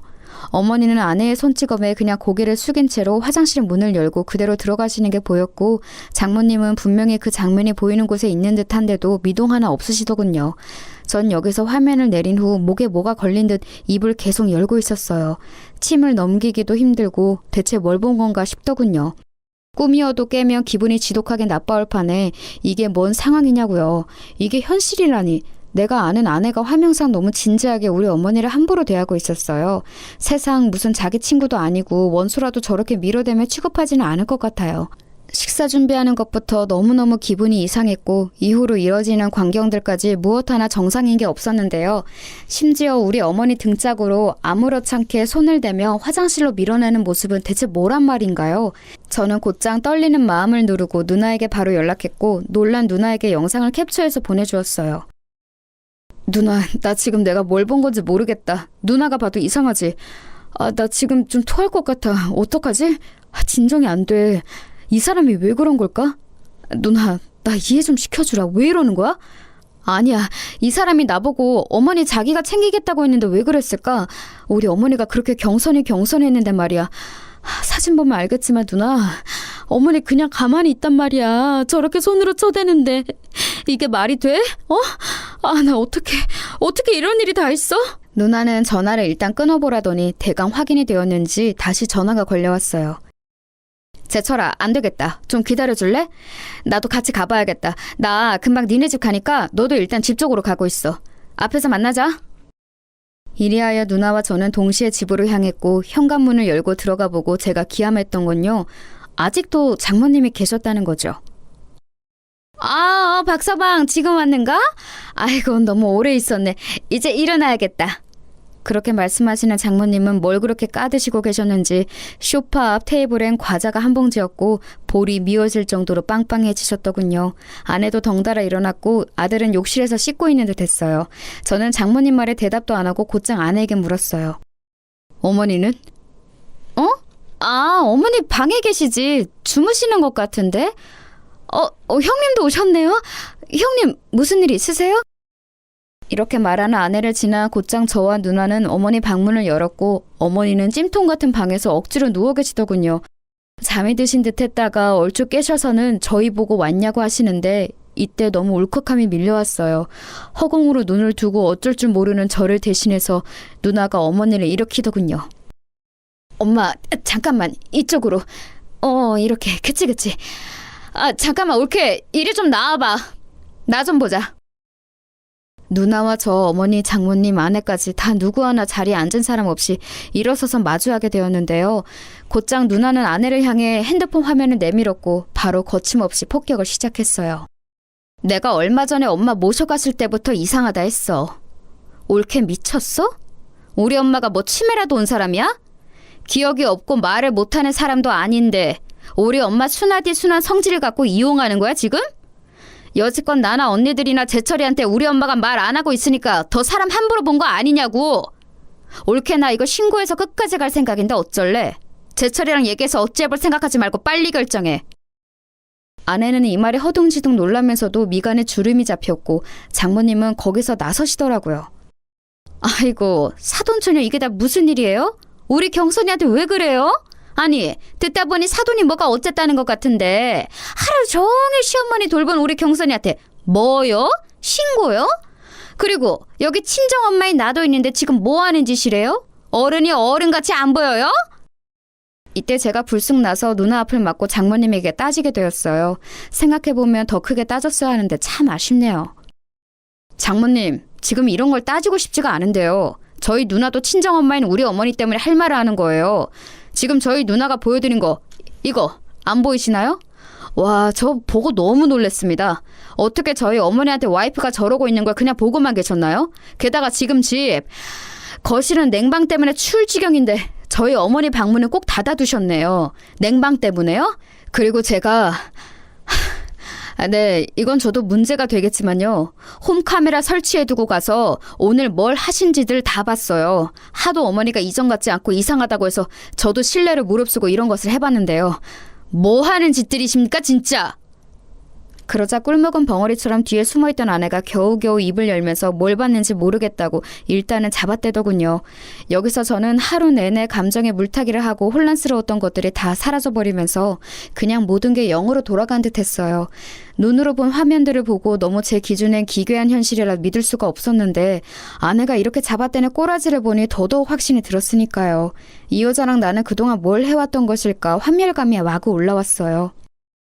당신 눈으로 봐. 왜? 영상으로 볼래? 처음부터 끝까지 한번 볼 거야? 누나가 지금 경찰에 신고한다는 거 내가 말린 거야. 야, 당신 진짜 웃기지도 않는다.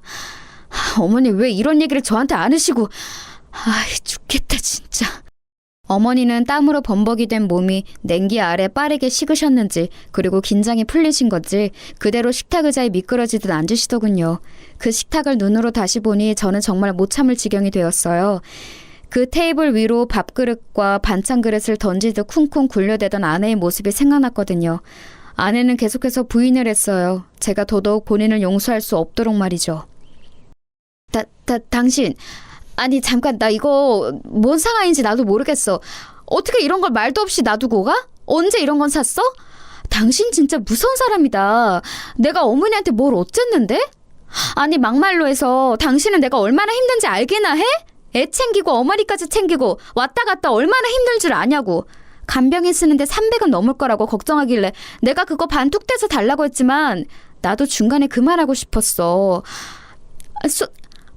솔직히 나도 짜증낸 거 있긴 하지만 이거 다 내 잘못만은 아니야.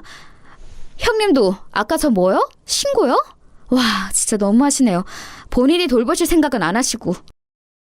누나와 저는 이런 아내의 태도를 보고 더 말할 것도 없다고 생각했고 정말 더럽고 지저분한 꼴을 다 봐가면서 한 1년에 걸친 흙탕물 싸움 끝에 이혼을 하게 되었어요.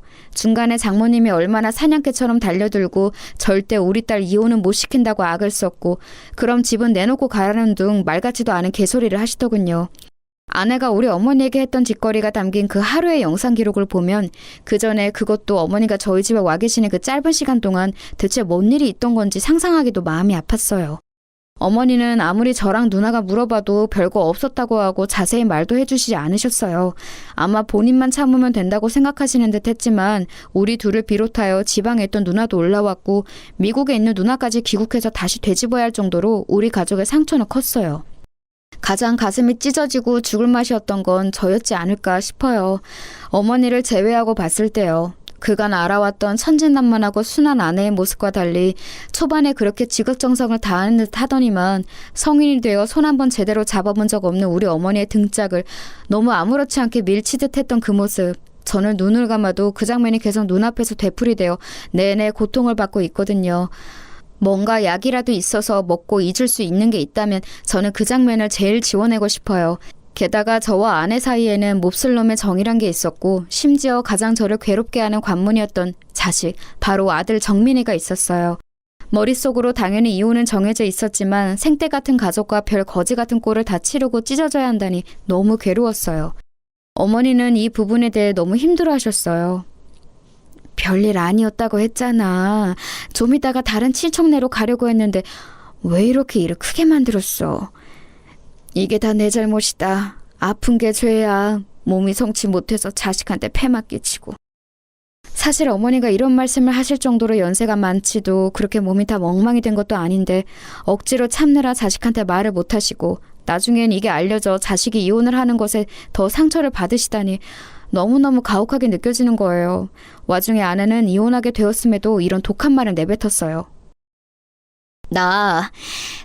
당신이 이렇게 한 거 안 잊을 거야. 정민이?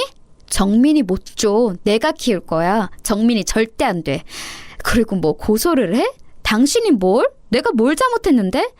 나는 아픈 시어머니 잘 봉양한 죄밖에 없어. 우리 정민이는 안 줄 거야. 정민이 누가 다 키웠는데? 우리 엄마가 나 아플 때 끼고 키운 애야. 아무튼 안 돼. 나는 뭐 고소 못할 줄 알아?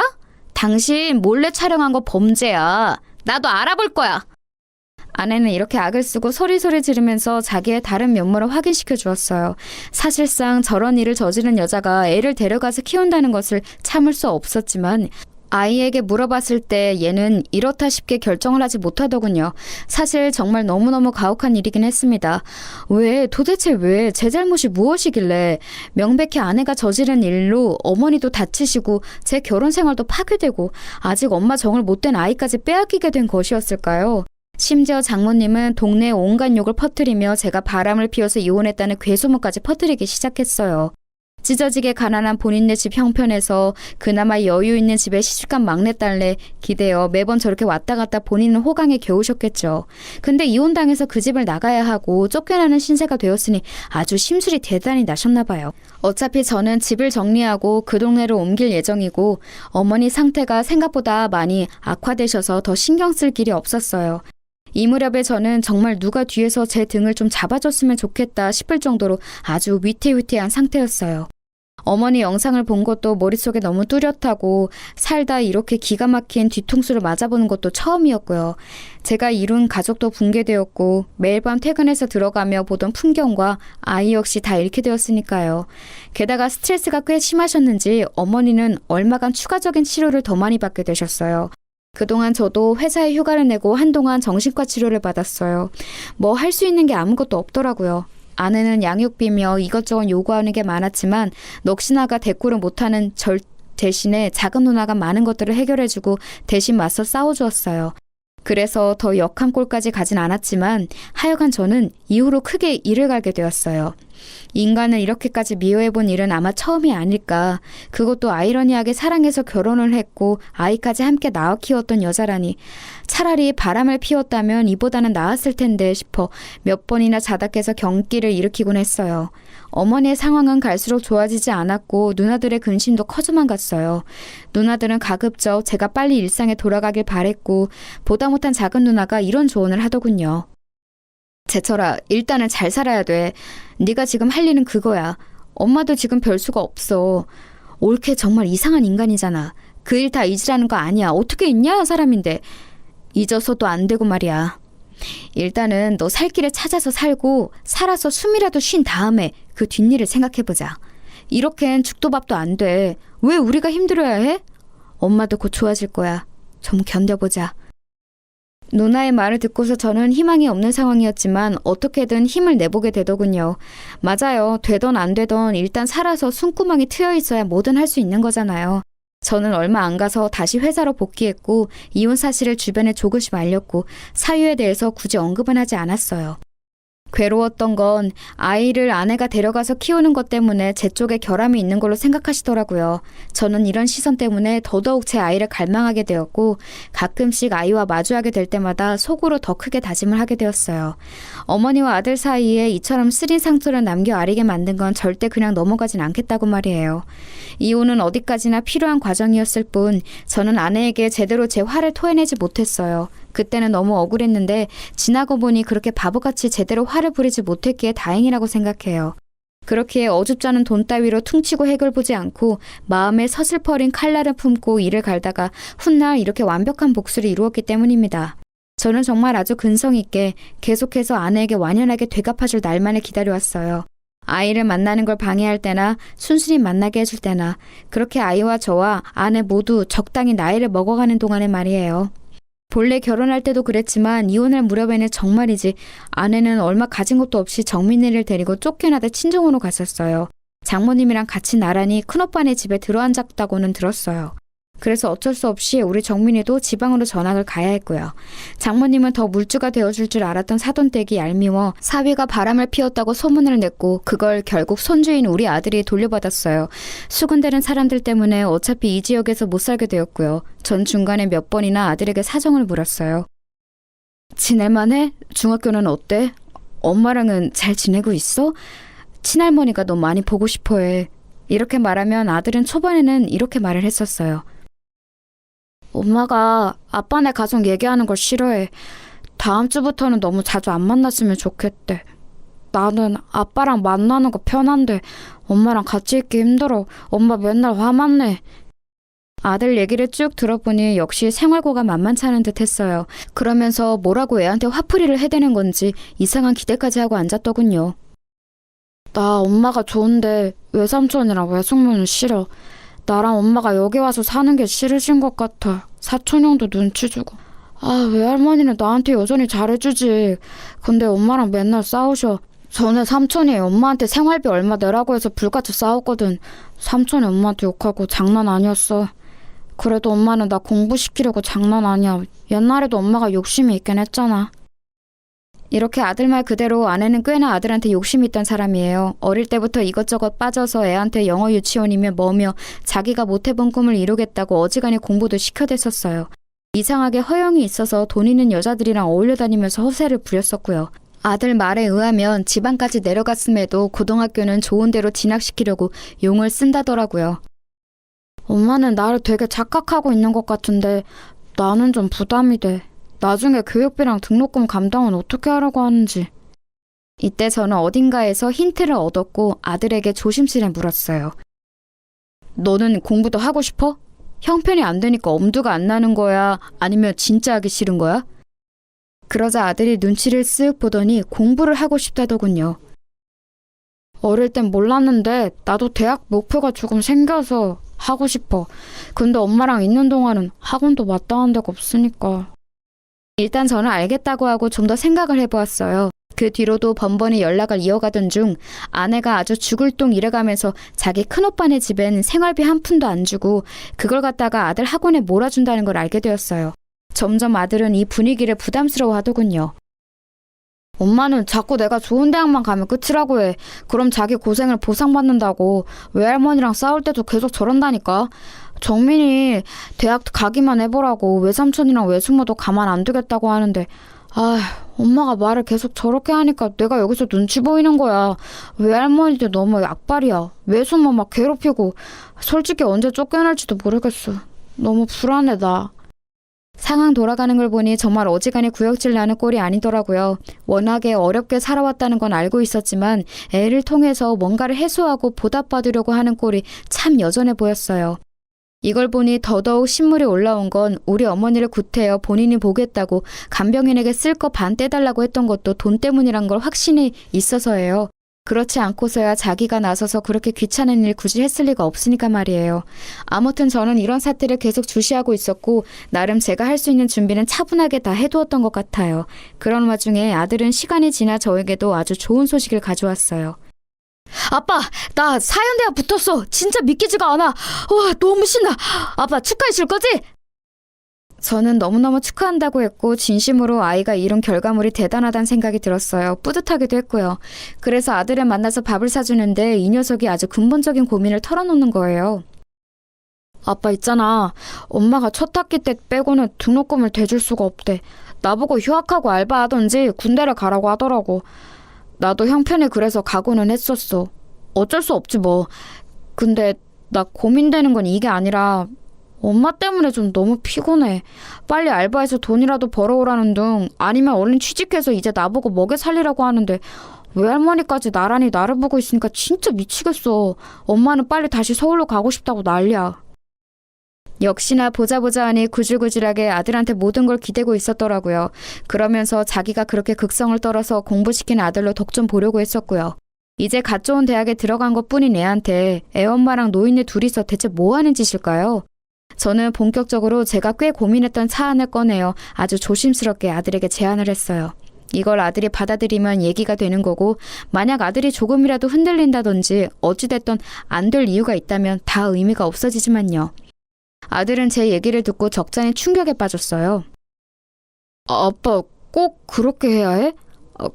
근데 나는 그렇다 치고 엄마 진짜 가만히 안 있을 거야. 엄마 성격 아빠도 알지 않아? 아빠는 헤어진 지 오래돼서 모르나 본데 엄마 진짜 장난 아니야. 아무나 하고도 막 싸워. 아빠랑 이혼한 것도 이제 막 외할머니 탓이라고 하고 엉망진창이야. 엄마가 알면 가만 안 있을 거야. 저는 그런 건 다 예상했기 때문에 별로 문제가 되지 않았어요. 이혼한 순간부터 쭉 이렇게 될 날만 기대하고 준비해왔으니까요. 그건 정민이 네가 걱정할 건 아니야. 아빠가 궁금한 건 딱 하나야. 네가 유학을 갈지 아닐지 그거 하나뿐이라고. 그렇게 할 거면 아빠 뜻에 따르고 아니면 엄마랑 계속 그렇게 지내면 돼. 저도 이렇게 얘기하면서 아들에게는 한편으로는 무거운 짐을 지운 것 같았지만 사실 이건 복수이면서도 당연한 명분이 되더라고요. 제 입장에서는 그렇게 아내가 독을 품고 자기 할 몫은 다 내팽겨 쳐가며 자기 남편의 어머니와 그 아들인 저에게 마구 상처를 주고 가학적인 짓을 했으니 이 부분을 꼭 되갚아주고 싶었어요. 아들로 인해 최악의 상황을 겪고 만신창이가 된 어머니 때문에 복수하고 싶어서라도 아내가 꼭 그 기분이 어떤지 비슷하게 체감이 될 꼴을 만들어주고 싶었답니다.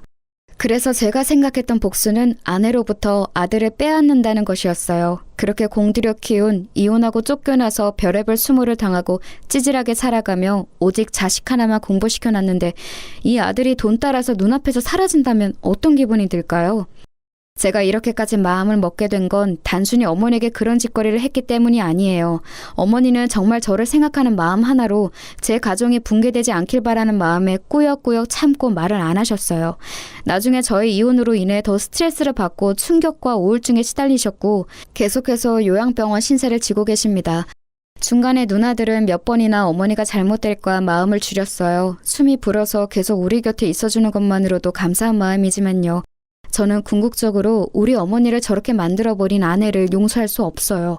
아내가 가장 집착하고 눈이 돌아있는 것을 빼앗아 아내의 생활을 엉망으로 만들어버려야 제가 살겠거든요. 아무튼 아들은 제 제안을 듣고 많이 놀랐고 감당이 안 되는 듯 했지만 저는 차분하게 설명을 했어요. 아들에게는 복수가 아니라 아들이 놓인 환경상 이혼하고 경제적 여유가 있는 한쪽 부모의 입장에서 당연히 제가 할 수 있는 제안임을 이해시켰죠.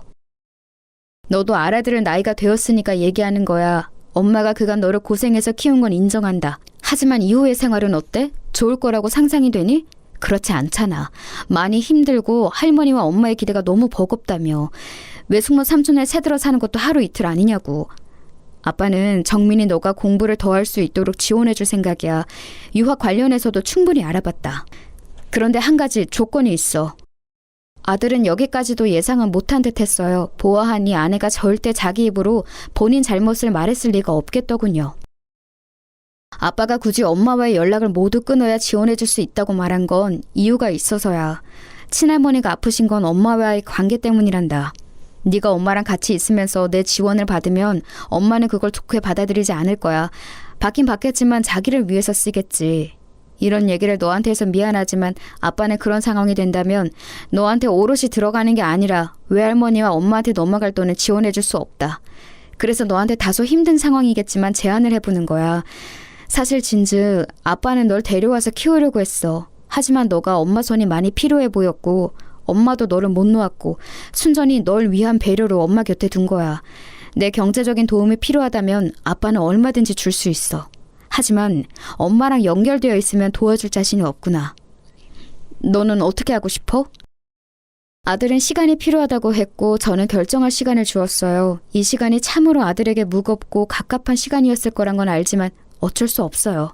우리 가족이라는 형태 안에서 한 번은 넘어야 했을 고비니까요. 당연히 아들 입장에선 너무 어려웠을 거란 생각이 들었죠. 그래도 전 막힘없이 같은 제안을 할 뿐이었어요. 성인이 되어 자기 의사를 결정하게 되었고 한쪽 부모와의 삶이 많이 버겁다면 아이는 다른 선택을 할 수도 있는 거예요. 결국 제가 주었던 기한이 다 되어 아들에게 전화가 걸려왔어요. 이때는 저도 순간적으로 두근거리더군요. 아빠, 나 엄마랑도 좀 얘기를 해봤어. 엄마가 단번에 안 된다고 하더라. 아빠에게 안 꺼내고 그냥 유학 얘기만 했는데 엄마는 도저히 받아들일 수 없나 봐. 무슨 형편으로 가냐고 난리를 치고 호강 좀 받아보겠다고 다 키워놨더니 무슨 개똥 같은 소리냐고 하네. 그래서 저는 다시 되물었어요. 네 생각은 어떤데? 엄마의 의견은 그렇다 치고 네 생각도 확실하게 말을 해봐. 나는 내 마음으로는 유학을 가고 싶어. 상상도 못 해봤던, 꿈에서도 한 번도 안 그려봤던 그림이 유학이야. 근데 아빠한테 얘기를 들으니 정말 참을 수 없이 가고 싶어졌어. 저렇게 엄마가 반대하고 들어놓으니까 더더욱. 아들은 간절히 가고 싶어하는 게 느껴지더라고요. 저는 더 들어볼 것도 없다고 판단했어요. 그럼 된 거야.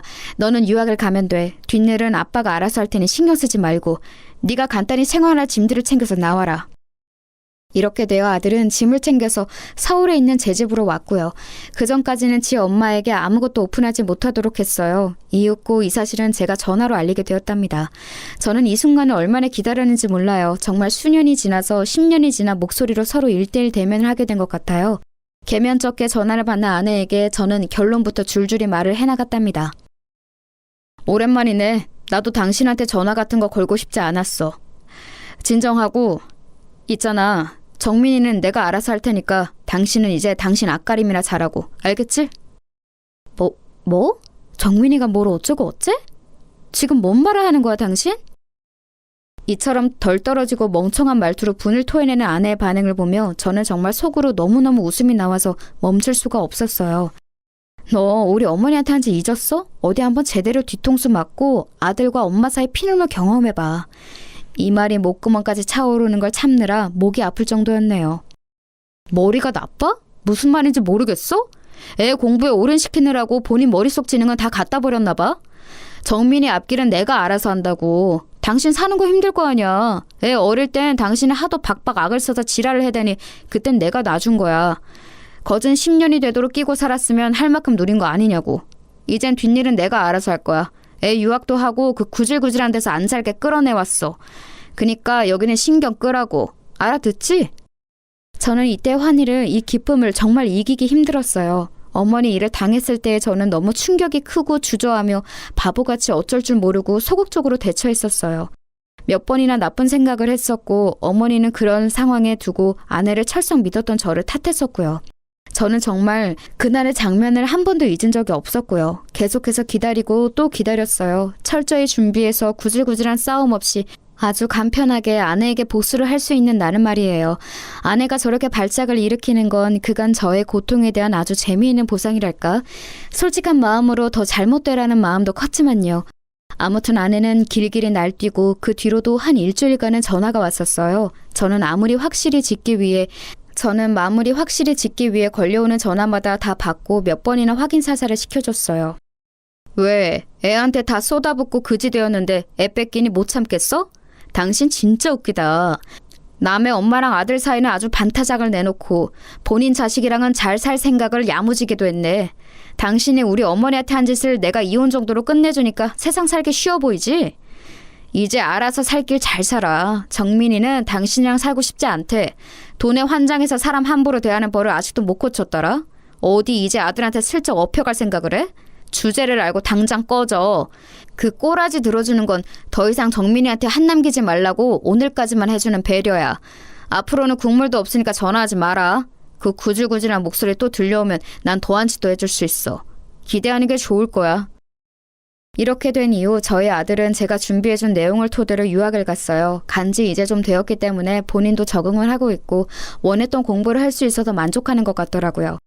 아들에게는 이런 사정을 구구절절 말하진 않았고 얘 역시 꽤나 자기 엄마한테 지쳐 있었던 모양입니다. 본인이 나서서 한동안 엄마를 보고 싶지 않다고 하더군요. 아무튼 다 쉬어빠진 목소리로 장모님한테도 항의의 전화가 걸려오긴 했어요. 울면서 자기 딸을 용서해달라고 말이죠. 자네, 내가 사과할게. 내가 이렇게 죄 받겠네. 우리 딸한테서 정민이를 그렇게 데려가면 어떡하나. 아니, 이혼하고 쫓아낼 때도 아무것도 안 주지 않았나. 그럼 다 한풀이 한 거 아니야? 자네 어머니 돌아가신 것도 아니고 정정하시다며. 정민이 말로 할머니 멀쩡히 계시다고 병원에 입원해 계신다더만. 그만하면 노인네가 잘 살고 있는 거지. 뭐 그렇게 아직까지 한이 맺혀서 우리 경선을 이렇게 괴롭혀. 자네도 그러면 죄받아. 이게 완전 사람 피 말려서 복수하는 것도 아니고 뭔가 대체. 그만하고 돈 갖고 사람 골리지 말고 정민이 얼른 경선이한테 보내주게. 걔 하나 대학 보내겠다고 생뼈를 깎아가며 아주 밤낮없이 일해서 공부시켰어. 어? 경선이 아주 알아 누워서 일어나지를 못해. 제발 좀 봐주게. 응? 하지만 장모님 뜻대로 제가 해드릴 리가 있나요? 전화 잘못 거셨다고 하고 끊어버렸습니다. 그리하여 저는 저대로의 삶을 살고 있고 아들과 연락을 매일 주고받으면서 살고 있어요. 저도 시간 날 때 출장 시기를 맞춰 같이 들어가서 만나기도 하고 아들과의 추억을 새롭게 만들어가는 중입니다. 어머니도 느지막이 정민이가 우리 쪽으로 온 거라시고 조금은 마음을 놓으신 듯해요. 말짱한 아들이 이혼하고 손주까지 처가로 넘어간 것 때문에 어머니는 마음의 우라가 엄청나셨거든요. 기나긴 시간을 지나 요 2, 3년이 저에게 있어서는 비로소 살아있는 듯한 느낌이 듭니다. 그리고 더 열심히 살아야겠다는 생각도 드네요. 너무나 주관적인 얘기고 분에 차이는 얘기라 듣기 다소 불편하실 수도 있겠습니다만 들어주셔서 감사합니다. 건강하세요.